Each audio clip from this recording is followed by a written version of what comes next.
நீங்க சொன்னீங்க விஜய் போனால் கூட்டம் கூடுகிறது. என்னுடைய முதல் கேள்விக்கு உங்கள் பதில் அது. ஆமாம், எல்லா தலைவர்களுக்கும் கூடுது. திரு ஸ்டாலினுக்கும் கூடுகிறது, எடப்பாடி பழனிசாமி கூடுது, சீமானுக்கு கூடுது. எப்படி நீங்க இல்லைன்னு சொல்ல முடியும்? கூடுகிற கூட்டம் வேற, கூட்டப்படுகிற கூட்டம் வேற. நீங்கள் அவங்களுக்கு வந்து 200 பணம், குவார்ட்டரு, பிரியாணி எல்லாம் கொடுத்து அவங்கள கொண்டாந்து உட்கார வைக்கணும். அதுக்கு ஒவ்வொருத்தருக்கும் அசைன்மெண்ட் கொடுத்துட்டாங்க.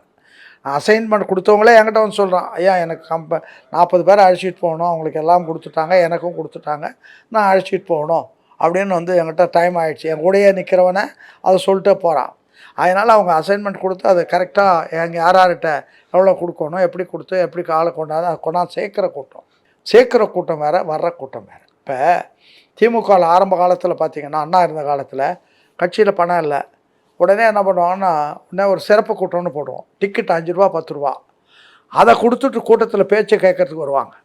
அந்த பணத்தில் மிச்சமானதை வச்சு கட்சி நடத்தணும். அப்படி தான் திமுகவினுடைய ஆரம்ப காலம்ன்றது அப்படி தான்.